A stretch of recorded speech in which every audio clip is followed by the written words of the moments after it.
Hey guys, welcome back to the TBR Diaries. This is part 22.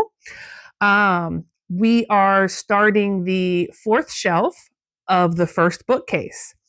So we're getting there. We're working our way slowly through that first bookcase. Um, but yeah, so for those that are just joining us, this is a little series where my physical TBR has gotten ridiculous and completely out of control. And I think it's currently sitting at 226 plus or minus 3. um yeah, and there's more on the way. There's more on the way. Uh so yeah. So I thought that in my attempt to kind of organize it and try to figure out what books I actually have that need to be read, um, I would share what I've got with you as I go through them. So yeah, this is where we are.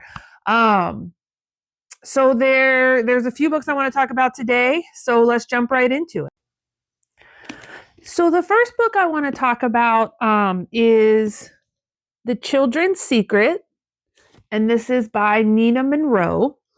And this was a book, I got this in my, what's it called? The Christmas Advent book calendar. And it's a kind of suspense. I hadn't ever heard of this before, but it sounds really interesting. It's set kind of in a, like, I don't know if it's a small town, but it's suburbia. Um, and there's this it's a back to school party, and 9 children sneak away to a barn, and it sounds like one somebody shoots that kid. um and this, of course, causes an uproar in the town, and the other 8 children are being silent, like they're not saying anything. And so this throughout the book, I guess we'll figure out kind of what happened. So it sounds, not gonna lie, sounds a little fucked up, and I kind of like that. So I'm excited to get into this one. I think this will also be a good break from romance, because I've really been reading a lot of romance lately. So it'll be nice to switch it up with kind of a suspense or a thriller. The next book that I want to talk about is Bloodguard, and that's by Cece Robson. Cece Robson. I'm not sure. I'm not sure how to pronounce it. Shocking. But before we get into that, can we take a moment to appreciate how beautiful this book is? The Naked book.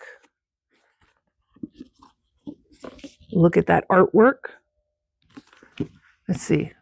Yeah, it's the same thing on the back. Beautiful book. Don't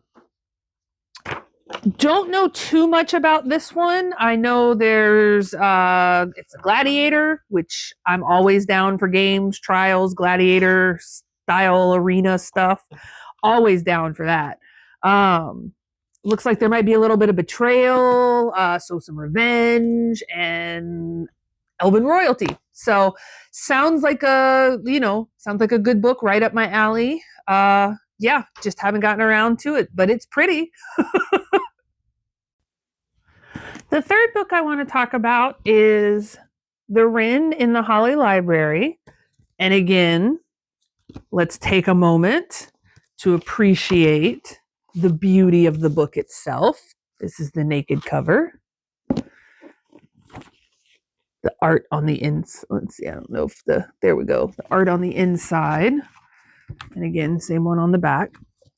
And this is a story, it kind of sounds like a little bit of fantasy mixed with a little bit of dystopia. Monsters are real. They basically destroyed New York City.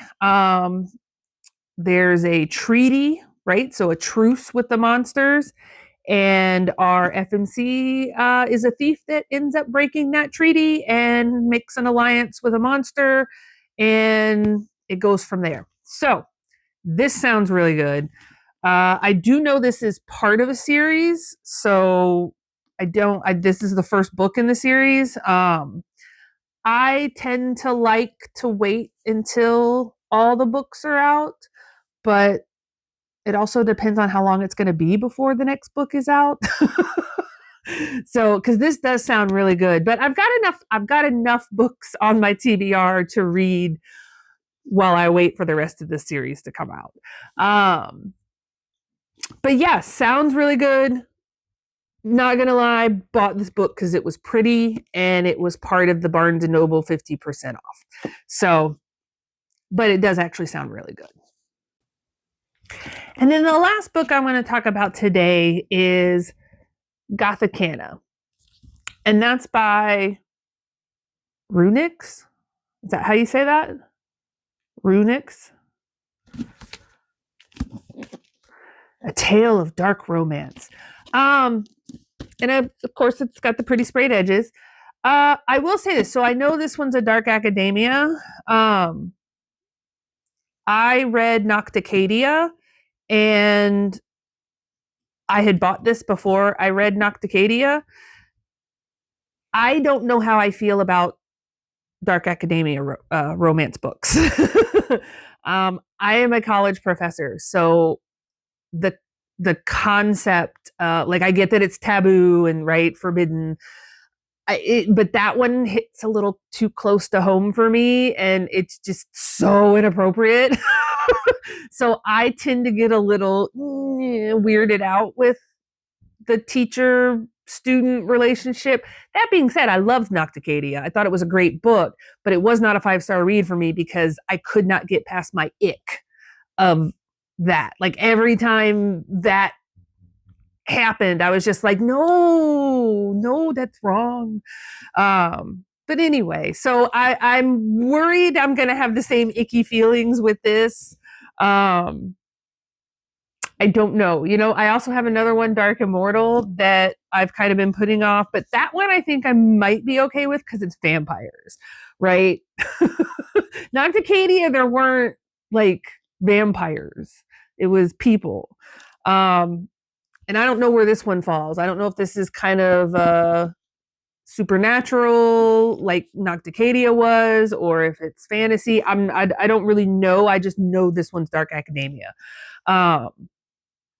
So yeah, so that's why I've kind of been putting this one off. But those are the 4 books that I wanted to talk about today. That was the start of the 4th shelf of the first bookcase. And let me know down in the comments if you've read any of these and what you thought about any of them.